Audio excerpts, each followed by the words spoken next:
South Syria के सुबेदा सूबे में जंगबंदी का ऐलान तो हो गया है, लेकिन पिछले हफ्ते के तशद्दुद के जख्म अब भी ताजा हैं। अस्पताल जूझ रहे हैं और एक के बाद एक लाशें अपनी पहचान के इंतजार में हैं। हर हफ्ते चले इस तशद्दुद में बदौइन और द्रूज लड़ाकों के बीच शदीद झड़पें हुई। रिपोर्ट के मुताबिक 1100 से ज्यादा लोग मारे गए। सीरिया की साउथ वेस्ट सरहद पर इजरायली फौज गोलान हाइट्स से हर हरकत पर नजर रख रहे हैं। पिछले हफ्ते इजरायल ने सीरिया के दूसरे इलाकों के अलावा सुबेदा और राजधानी दमिश्क दोनों जगहों पर सीरियाई आर्मी ठिकानों पर हवाई हमले किए। इजरायल का दावा है कि उसने अपनी द्रूज आबादी की हिफाजत और सीरिया पर अपने साउथ इलाके से मिलिट्री हटाने का दबाव बनाने के लिए ऐसा किया, लेकिन बंद दरवाजों के पीछे इजरायल के जायराना रुख की मजम्मत हो रही है। यहाँ तक कि उसके सबसे करीबी साथी अमेरिका ने भी मजम्मत की। फिलहाल जंगबंदी जारी है, लेकिन इस इलाके में हालात अभी कशीदा हैं और मुकम्मल अमन का रास्ता लंबा और गैर यकीनी दिखाई देता है, क्योंकि अब सीरिया को कई हिस्सों में तकसीम करने की साजिश चल रही है, जिसमें द्रूज के अपने मुतालबात हैं, कुर्दों के अपने मुतालबात हैं और अलवी तबके के अपने मुतालबात हैं। द्रूज के लिए इजरायल मदद कर रहा है तो वहीं कुर्दों पर तुर्की सख्ती दिखा रहा है। वहीं अलवियों पर सीरियाई सरकार सख्ती कर रही है। समाजी सतह पर अलग अलग टुकड़ों में बटे सीरिया को अब ज्योग्राफियाई तौर पर बांटने की नई साजिश साफ साफ दिख रही है, लेकिन सवाल फिर उन्हीं आवाम का है जो 2011 से खाना जंगी, कत्ल गैरत गिरी का शिकार हो रहे हैं। सवाल यही है कि क्या उनसे इसे राहत मिलेगी? क्या एक सीरियाई शहरी अमन, चैन और सुकून की जिंदगी गुजार पाएगा, या फिर जब तक वो जिंदा रहेगा इन्हीं मुश्किलों का सामना करता रहेगा? इन्हीं सवालों के जवाब हम अपने मेहमानों से भी जानने की कोशिश करेंगे। खास मेहमान इस वक्त चर्चा में हमारे साथ शामिल हो रहे हैं। तारुफ आपका करा देते हैं।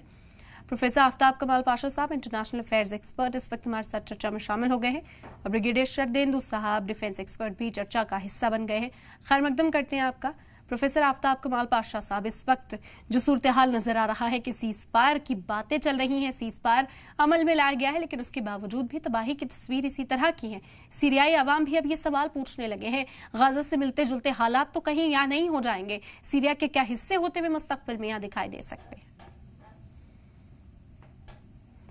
जी, बहुत ही गंभीर स्थिति है सीरिया में, क्योंकि ये बशर अल असद के तख्ता पलटने के बाद लोग सुख चैन की जिंदगी गुजारने की उम्मीद करते थे, जो रिफ्यूजीज बन के पड़ोसी देशों में गए थे, जैसा लेबनान, उर्दून, टर्की वगैरह। तो वहां से धीरे धीरे लौट के आ रहे थे और उम्मीद कर रहे थे कि उनके घर जो कुछ भी बचा है उसको दोबारा बाहर निकल के जो है पीसफुल जिंदगी बसर करेंगे बोल के। लेकिन इजराइल का जो है इरादा कुछ और है, क्योंकि वो चाहता था कि अपने प्लान के मुताबिक सीरिया को 3 या 4 हिस्सों में बांट के कमजोर करके जो है अपना असर और रसूख फैलाना चाहता था। बहुत पुराना प्लान है इजराइल का। जब वजीर आजम डेविड बेन गुरियन थे तभी से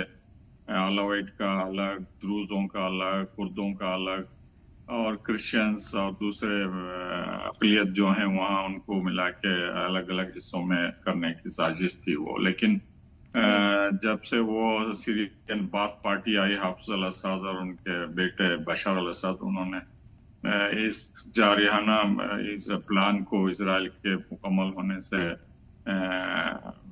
बचाया।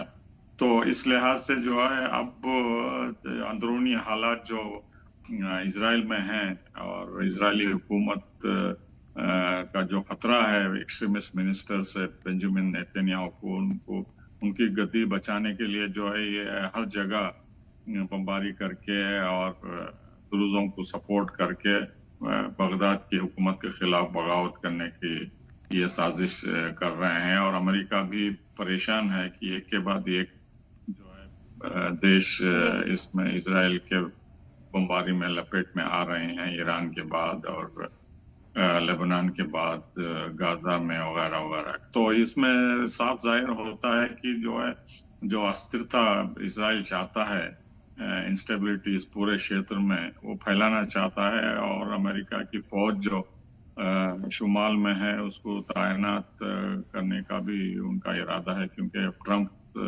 वहां से